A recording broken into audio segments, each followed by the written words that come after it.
Assalamualaikum warahmatullahi wabarakatuh. Apa kabar anak-anakku sekalian? Kelas 5 Tauhid bin Ubaidillah. Semoga masih tetap semangat ya menerima pelajaran di hari ini. Nah, di sini Ibu akan bahas tentang tema 5H, subtema 3 pembelajaran kedua. Baik anak-anak, sebelum Ibu menjelaskan materinya, Ibu berikan tujuan pembelajarannya terlebih dahulu. Pertama, siswa diharapkan dapat menjelaskan pengaruh kualitas air terhadap makhluk hidup dan lingkungan sekitar. Kedua, siswa diharapkan dapat menguraikan urutan peristiwa yang terdapat pada teks non-fiksi. Yang ketiga, siswa diharapkan dapat menjelaskan pengertian dan ciri-ciri gambar cerita.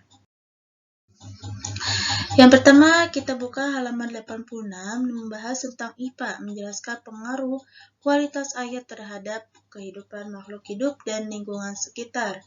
Kualitas air yang baik sangat berpengaruh terhadap kehidupan makhluk hidup dan lingkungan di sekitarnya.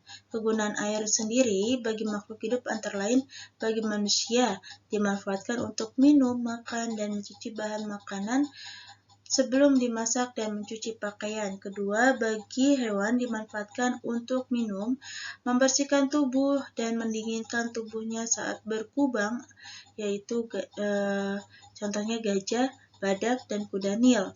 Yang ketiga, bagi tumbuhan dimanfaatkan untuk fotosintesis. Kemudian kualitas air yang tidak baik jelas akan mengganggu kehidupan semua makhluk hidup baik di darat maupun di air, baik hewan maupun juga tumbuhan. Kualitas air yang kurang baik dapat berpengaruh kepada kehidupan, yaitu pertama, krisis air bersih di beberapa daerah menyebabkan warga terpaksa mengonsumsi air payau. Kedua, air yang mengandung limbah rumah tangga seperti sampah organik menyebabkan bakteri untuk proses pembusukannya. Kemudian ada blooming alga, merupakan suatu peristiwa meningkatnya populasi alga pada ekosistem air. Blooming alga diakibatkan oleh satu atau beberapa jenis fitoplankton yang memiliki pigmen warna dan penggunaan pupuk yang berlebihan di lahan pertanian. Air bersih juga perlu dijaga dan dipelihara ketersediaannya antara lain dengan cara pertama, tidak membuang limbah atau sampah ke selokan, sungai, dan juga danau. Kedua, rutin melakukan pengerukan sampah atau lumpur yang mengendap di sungai. Ketiga, memanfaatkan kembali barang bekas menjadi barang layak. Yang keempat, melakukan penyuluhan tentang pentingnya menjaga kebersihan air. Kelima, mengelola limbah industri dengan benar sehingga tidak dibuang sembarangan ke sungai. Keenam, mencegah adanya penebangan liar dan reboisasi pada hutan untuk menjaga ketersediaan air tanah. Yang terakhir, mengurangi penggunaan bahan kimia dalam kehidupan sehari-hari. Kemudian kita bahas tentang SPDP, menjelaskan pengertian dan ciri-ciri gambar cerita. Gambar cerita adalah gambar yang menceritakan suatu peristiwa yang terjadi dalam sebuah cerita. Kemudian gambar cerita ini dapat mempermudah untuk menjelaskan maksud cerita tersebut. Kemudian gambar cerita juga memberikan gambaran singkat, isi tulisan atau cerita yang disampaikan dan menambah keindahan suatu tulisan atau cerita.